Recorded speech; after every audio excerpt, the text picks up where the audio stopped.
Pelaksanaan Makassar Half Marathon, MHM, disebut memberi efek ekonomi bagi sektor perhotelan dan kuliner di Kota Makassar.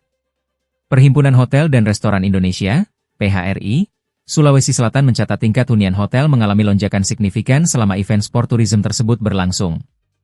Hal tersebut disampaikan usai pernyataan anggota Panitia Khusus, Pansus. LKPJ DPRD Makassar, Azwar Rasmin, mempertanyakan besarnya penggunaan dana daerah untuk event olahraga tersebut di tengah banyak persoalan pendidikan dan kesehatan yang dinilai lebih mendesak. Ketua BPD PHRI Sulsel, Anggiat Sinaga, mengatakan hampir seluruh hotel di kawasan pusat kota hingga wilayah pesisir mengalami okupansi tinggi, bahkan sebagian penuh akibat membludaknya peserta dari luar daerah. Makassar Half Marathon ini bukan sekadar event olahraga, tetapi telah menjadi penggerak ekonomi.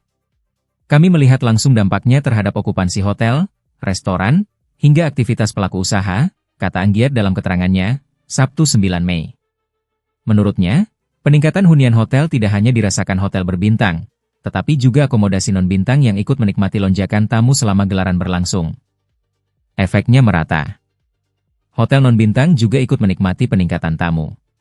Ini menunjukkan event seperti MHM memberi manfaat luas bagi industri pariwisata dan masyarakat, ujarnya. PHRI memperkirakan tingkat okupansi hotel selama pelaksanaan MHM meningkat di kisaran 10 hingga 15%. Kenaikan itu dipicu tingginya antusiasme peserta yang datang dari berbagai daerah, termasuk mancanegara. Anggiat menyebut peserta lokal pun turut menyumbang kenaikan permintaan kamar hotel, terutama mereka yang memilih menginap di sekitar area start dan finish demi kemudahan mobilitas saat perlombaan dimulai sejak dini hari. Kami optimistis event seperti ini sangat berdampak bagi industri perhotelan.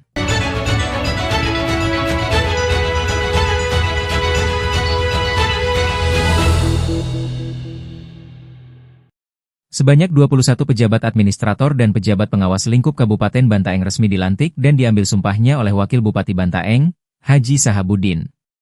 Pelantikan ini berlangsung hikmat di ruang rapat Wakil Bupati Bantaeng, Senin 4 Mei. Beberapa pejabat yang dilantik pada hari ini diantaranya Iwan Setiawan, yang sebelumnya menduduki jabatan selaku Sekretaris Dinas Kesehatan, dilantik menduduki jabatan baru sebagai Sekretaris Dinas Perumahan, Kawasan Permukiman dan Pertanahan. Amiruddin Nur, selaku Sekretaris Dinas Perumahan, Kawasan Permukiman dan Pertanahan, dilantik pada jabatan baru sebagai Sekretaris Dinas Kesehatan. Sementara itu Abdul Aziz, yang sebelumnya menjabat Camat Gantarang Keke, dilantik menduduki jabatan Sekretaris pada Dinas Pemuda dan Olahraga. Salmawati, yang sebelumnya merupakan Kepala UPT Laboratorium Lingkungan Hidup pada Dinas Lingkungan Hidup, menduduki jabatan baru sebagai Camat Gantarang Keke. Pada kesempatan itu, Wabub Bantaeng menyampaikan bahwa pejabat administrator dan pejabat pengawas memiliki peran yang sangat strategis yang merupakan mesin penggerak, birokrasi dan ujung tombak pelayanan publik. Pada kesempatan yang baik ini, saya ingin menekankan beberapa pesan penting untuk segera dipedomani dan dilaksanakan diantaranya tanamlah core values berakhlak, bekerjalah cepat dan inovatif, jaga integritas dan loyalitas, bangun sinergi dan kolaborasi, ujarnya. Jumat 7 Mei. Wabub juga menyampaikan selamat kepada pejabat yang baru saja dilantik karena ini adalah bentuk kepercayaan dan amanah sekaligus tantangan yang diberikan. Selamat bekerja dan selamat mengabdi, jadikan jabatan ini sebagai ladang ibadah dan pengabdian terbaik bagi daerah kita Kabupaten Bantaeng, Nusa dan Bangsa, tuturnya. Pelantikan ini turut dihadiri sejumlah kepala organisasi perangkat daerah,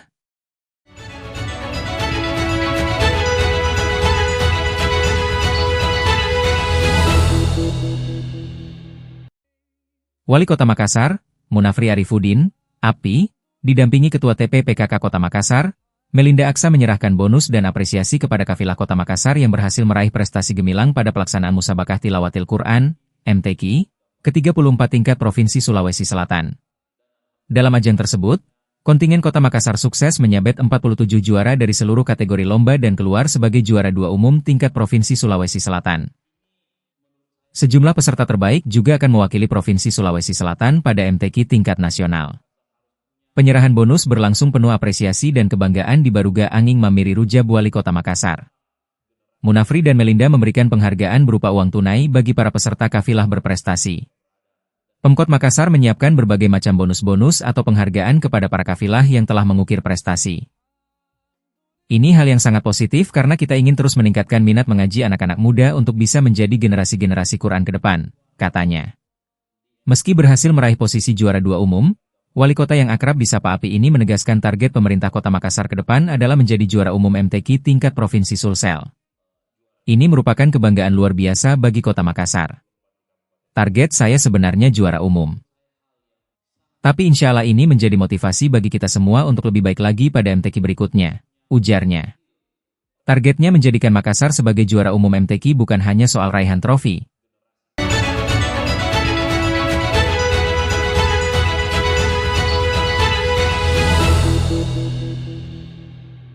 Gubernur Sulawesi Selatan, Andi Sudirman Sulaiman meninjau langsung lokasi terdampak banjir di Kabupaten Bone sekaligus menyerahkan bantuan kedaruratan, bantuan sosial 500 paket sembako, dan santunan kepada warga terdampak di posko utama Kelurahan Panyula, Sabtu 9 Mei.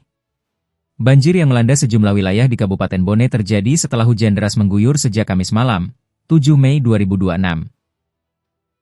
Sedikitnya 3 kecamatan terdampak, yakni Kecamatan Taneteriatang, Taneteriatang Timur, dan Taneteriatang Barat. Dalam kunjungannya, Andi Sudirman didampingi Bupati Bone Andi Asman Sulaiman dan Wakil Bupati Bone Andi Akmal Pasludin. Andi Sudirman menyampaikan duka cita mendalam atas musibah tersebut sekaligus memastikan pemerintah hadir membantu masyarakat terdampak. Hari ini kita melihat langsung lokasi bencana banjir dan juga tentu menyampaikan duka mendalam kepada 2 korban jiwa sekaligus memberikan bantuan santunan dukungan untuk meringankan beban keluarga korban, ujar Andi Sudirman. Selain itu, kata dia, pemerintah Provinsi Sulawesi Selatan juga mengalokasikan bantuan kedaruratan senilai 1 miliar rupiah kepada pemerintah Kabupaten Bone guna mendukung penanganan pasca bencana dan proses pemulihan di wilayah terdampak. Kemudian kami juga memberikan bantuan kedaruratan kepada Pemkab Bone senilai 1 miliar rupiah untuk tanggap bencana karena ada beberapa